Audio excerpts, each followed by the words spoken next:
सुबह के नाश्ते की तैयारी शाम से ही होने लग जाती है। तो मुझे सुबह बनाना है बढ़िया मंगोड़े। तो मैंने करीबन 1 कटोरी दाल ली है मूंग की और आधा कटोरी मैंने ली चने की दाल।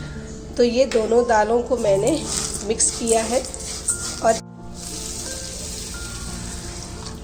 फूलने के लिए ढक के रख दिया।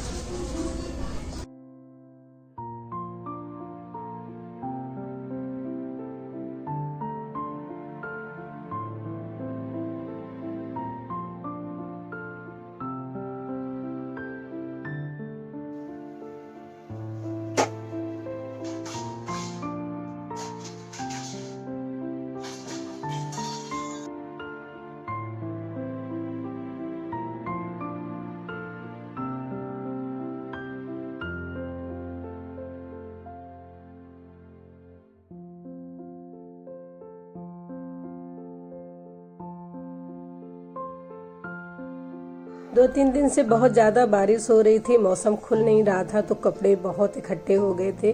खैर नीचे के जो भी काम थे वो मैंने ख़त्म किए और अपने लिए बनाई 1 कप बढ़िया फर्स्ट क्लास की चाय।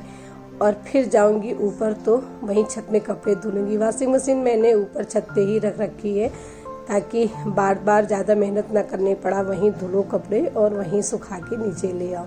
तो ये लॉन्ड्री बैग है जो मैंने बनाया था और इसे मैंने जीने में ही रख रखा है। तो जो भी कपड़े होते हैं ना बच्चे इसी में डाल देते हैं। तो जब भी मैं ऊपर जाती हूँ तो आसानी से अपना ये कपड़े उठाए और चली गई, किसी से कुछ कहने सुनने की ज़रूरत नहीं होती।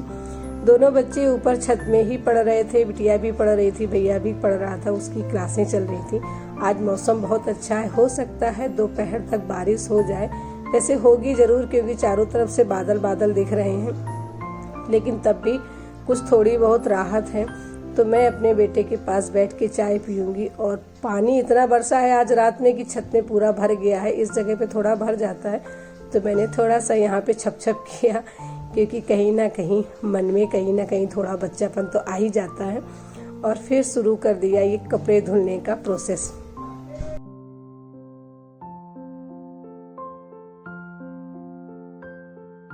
छत में कपड़े धुलने का अपना अलग ही मजा रहता है। चारों तरफ देखते हुए, बढ़िया खुली हवा लेते हुए आराम से कपड़े धुलो। जो भी झाड़ू वाड़ू लगानी होती है, पौधों में पानी वगैरह देना होता है, तो उस समय ये सारे काम भी होते रहते हैं और कपड़े भी साफ होते रहते हैं। थोड़ा ज़्यादा है तो मशीन 2 से 3 बार लगानी पड़ जाएगी।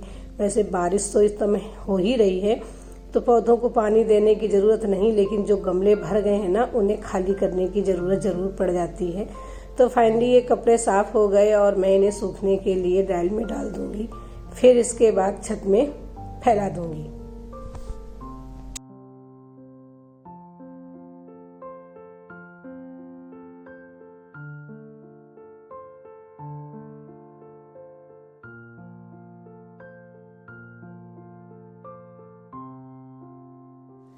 ऊपर छत में मशीन लगाने का मेरा बड़ा फ़ायदा है। वैसे मेरे बाथरूम ना बहुत बड़े बड़े हैं तो मशीन बाथरूम के अंदर ही आ जाती है। आंगन मेरे घर में है नहीं क्योंकि मैंने आंगन बनवाया नहीं, और अभी भी मुझे कभी ऐसा नहीं फील होता है कि नहीं आंगन होना चाहिए।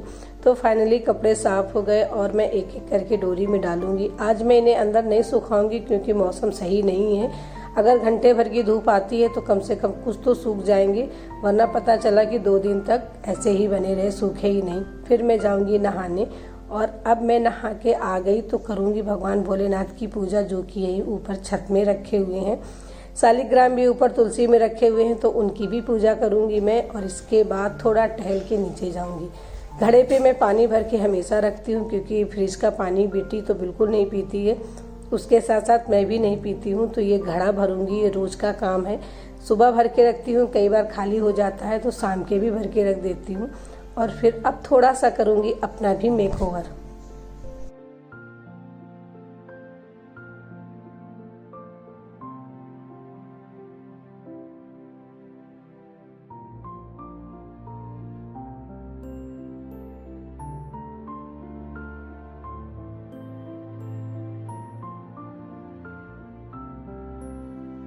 Hello everyone, welcome back to my channel. कैसे हैं आप? मैं ठीक हूँ और आशा करते हैं आप लोग स्वस्थ होंगे, मस्त होंगे, बढ़िया होंगे।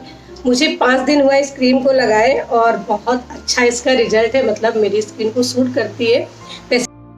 वैसे इसमें दिया हुआ था कि सब तरीके की स्किन को ये सही रखेगी, तो मेरे लिए परफेक्ट है और मैं आगे से इसे भी मंगाऊंगी। तो रात में जो मैंने दाल फुला रखी थी तो उसे मैंने मिक्सर में पीस लिया है, क्योंकि अभी लाइट है और आधे घंटे बाद लाइट चली जाएगी तो फिर खाना नाश्ता बनाने में दिक्कत होगी। तो इस पे मैंने डाला थोड़ा सा नमक, हल्का सा लाल मिर्च, क्योंकि हरी मिर्च इस समय है नहीं, और दूसरी चीज़ बच्चे थोड़ा सा मिर्च कम पसंद करते हैं, और ढेर सारा प्याज।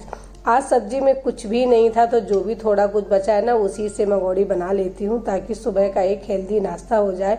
और फिर शाम को जाऊँगी मार्केट तो फिर ढेर सारी सब्जी और भी जो सामान होगा वो मैं खरीद के लाऊंगी। मैं इधर पकौड़े बना रही थी और बिटिया रानी मेरी नहा के आई तो उसने, और साथ में तैयार हो गई ये टमाटर की लाल लाल चटनी। आज सब्जी में कुछ था ही नहीं, जो भी जोड़ा बटोरा है उससे ही नाश्ता बनेगा। वैसे सुनो, टमाटर ना 120 रुपए किलो हमारे यहाँ है, तो मुझे नहीं लगता आज के बाद मैं टमाटर लेके आऊँगी, क्योंकि ये सीजन का टमाटर है नहीं। बारिश बहुत ज़्यादा हो रही, कई जगह बाढ़ आ गई तो सब्जियाँ आ नहीं पाती। तो खैर कोई दिक्कत नहीं है, कुछ दिन कम खाओगे, 1 किलो की जगह आधा किलो में काम चलेगा। और फिर मैंने अपनी बिटिया रानी के साथ की थोड़ी सी शैतानी और फिर उसे सिखाया पकौड़े मंगोड़े कैसे तलते हैं। तो बच्चे जब नई चीज़ कभी करते हैं ना तो उन्हें धीरे धीरे बताना पड़ता है, क्योंकि कढ़ाई है कहीं हाथ जल ना जाए। तो मैं उसे हल्के से बताती जाऊंगी और 1-2 बार के बाद वो जरूर सीख जाएगी। स्कूटी चलाना सीखने में भगवान की दया से मैं अभी तक नहीं गिरा। मैं वैष्णवी को बता रही थी कि जब भी कुछ पहले काम करते हैं ना, जो भी नया काम करते हैं तो कुछ दिक्कतें होती हैं। तो वो मुझे समझा रही कि मैंने पहली बार स्कूटी चलाना सीखा और अभी तक मैं कभी नहीं गिरी। तो खैर कोई बात नहीं, वो उसकी इच्छा है। फिर मैंने बच्चों को मंगोड़े दिए और फिर मैं आई नीचे। यहाँ पर मैंने ढेर सारी नलकी रखी हुई थी, मैं कल गई थी मार्केट तो वहाँ से लेके आई थी।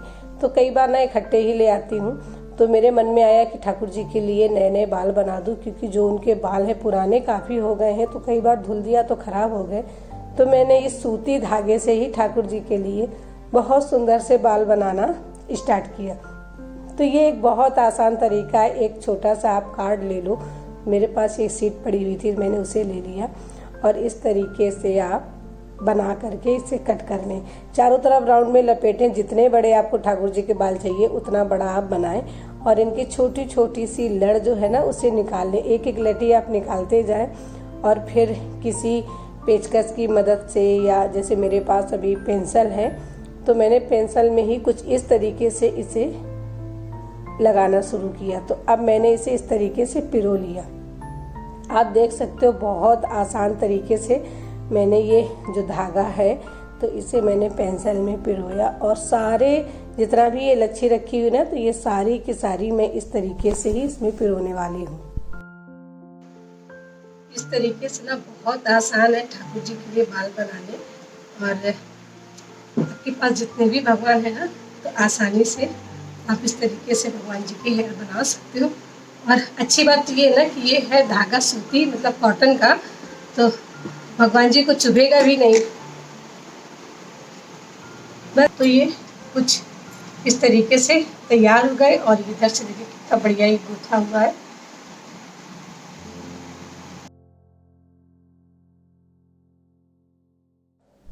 अब मैं इसे सुई धागे की मदद से उतार लूँगी और फिर हल्का हल्का टाइट करके इसमें एक गांठ लगा दूँगी, और ये तैयार हो गए भगवान के बढ़िया से बाल। इसका एक फ़ायदा सबसे बढ़िया है कि इनको लगाने के बाद ठाकुर जी को गर्मी नहीं लगेगी। कि कई बार जो बालों वाले बाल होते हैं ना, जो मैं बाहर से मार्केट से लेके आती हूँ, तो उनको लगाने के बाद महसूस होता है गर्मी, क्योंकि हम लोग को भी ना जब गर्मी लगती है तो हम जूड़ा लगा लेंगे, कहीं क्लेचर लगा लेंगे, मतलब बाल खुले नहीं छोड़ते। तो जो ये बाल हैं सूती धागे से बने हैं, तो ये ठाकुर जी को गर्मी नहीं देंगे। मैं भगवान के बाल बना रही थी कि अचानक बारिश तेज होने लगी और बच्चे ऊपर आके सारे कपड़े निकाल के ले गए। बताओ कितना सारा काम कर देते हैं। खैर बच्चे हैं तो इसलिए मदद हो जाती है। और ये बाल बहुत लंबे हैं तो मैं इनको थोड़ा थोड़ा सा कट कर लूँगी, ताकि ठाकुर जी मेरे छोटे हैं ना तो उनको फिट हो सके। सो गाइस, वीडियो अच्छा लगे तो चैनल को सब्सक्राइब, वीडियो को लाइक ज़रूर कीजिएगा, और एक बार अपने ठाकुर जी के लिए इस तरीके से आप भी उनके बाल बना के देखिएगा। इसमें आप आसानी से चोटी गूंथ सकते हैं, कई तरीके के हेयर स्टाइल बना सकते हैं, और बहुत सारे घने धागों के साथ बनाएंगे तो बहुत घने घने बाल भी भगवान के बन के तैयार हो जाएंगे। एक बार इस तरीके से बना के ज़रूर ट्राई कीजिएगा। और फिर बारिश बहुत तेज़ होने लग गई तो मैं गेट खोल के बाहर बैठ गई, क्योंकि बच्चे सब बाहर ही बैठे हुए थे। और बिटिया रानी मेरे लिए बना के लाई गर्मा गर्म चाय।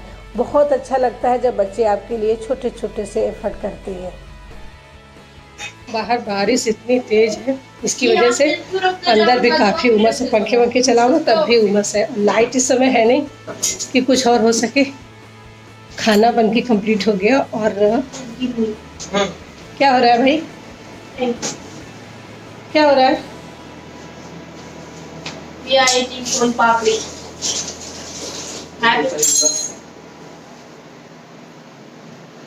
Take a small bite, okay?